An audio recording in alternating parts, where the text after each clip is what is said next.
the winding waters of the Nile, where the river carried the stories of ancient lands, lived a crocodile with a restless heart. His name was Bilal, and he wanted to swim to the source of the Nile. The hippos rolled their eyes, the ibises shook their heads, even the old date palm rustled its leaves. The Nile is vast, little one. Its source is far away. But Bilal was determined. And so, his journey began. Bilal paddled hard, passing reeds, boats, and the great city of Khartoum. But the first rapids appeared. The water foamed, crashed, tumbled.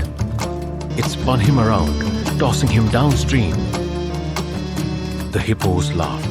The Nile is older than you, little one. It moves on its own time. But he wasn't done yet. Bilal met Jabari, the fish eagle. How can I reach the source faster? Jabari smiled. Ride the wind, little one. Bilal climbed onto a fallen tree, hoping the wind would carry him. The tree snapped. He plunged back into the river. Jabari chuckled. The river does not rush. It flows. But Bilal wasn't done yet. Night fell. An eerie mist clung to the Nile. Glowing eyes, slinking shadows, black mambas coiled in the trees. A monitor lizard watched. Then, a Nile monitor lunged, jaws snapping inches from Bilal's tail.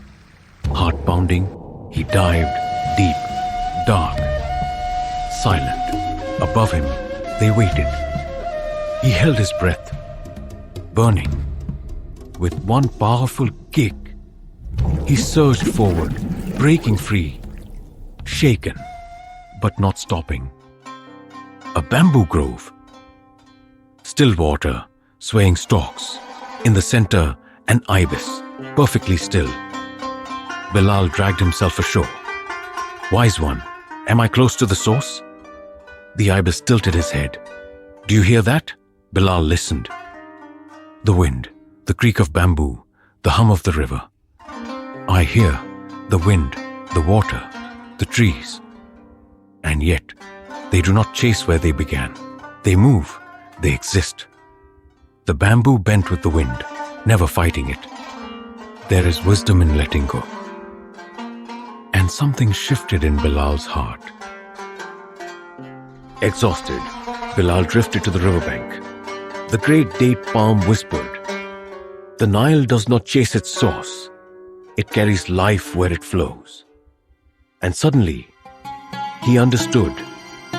He had never needed to reach the source. He just needed to embrace the river where he was.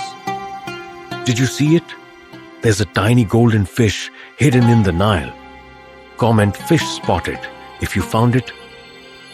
That night, Bilal floated peacefully because he realized some journeys are not about the end. They're about appreciating the path. And sometimes, the best place to be is right where you are.